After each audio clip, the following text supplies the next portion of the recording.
بسم اللہ الرحمن الرحیم۔ السلام علیکم ناظرین، اسلامک وظائف چینل میں خوش آمدید۔ ناظرین، آج میں آپ کو دانت درد سے نجات پانے کے لیے وظیفہ بتاؤں گا۔ ناظرین، تکلیف کوئی بھی ہو ناقابل برداشت ہوتی ہے، لیکن اگر جسم کے نازک حصوں میں تکلیف ہو تو اس کی شدت بہت زیادہ ہوتی ہے۔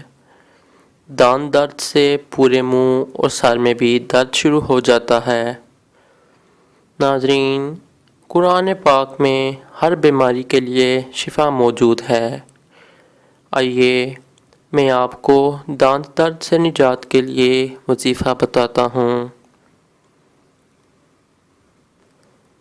ناظرین، جس کو دانت میں درد ہو وہ درد والے دانت پر ہاتھ رکھ کر تھوڑا سا دانت کو دبائے اور ساتھ ساتھ ان الفاظ کا ورد کرتا جائے: ایّوہل فرسول مفروسو اسکن بقدرتل ملکل قدوس۔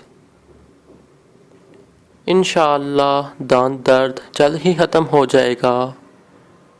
اگر کوئی شخص خود نہ کر سکے تو کوئی دوسرا اس کے دانت کو دبا کر یہی عمل کر سکتا ہے۔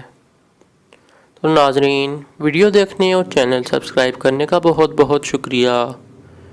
آنے والی وظائف کی ویڈیو تک کے لیے اجازت چاہوں گا۔ اللہ حافظ۔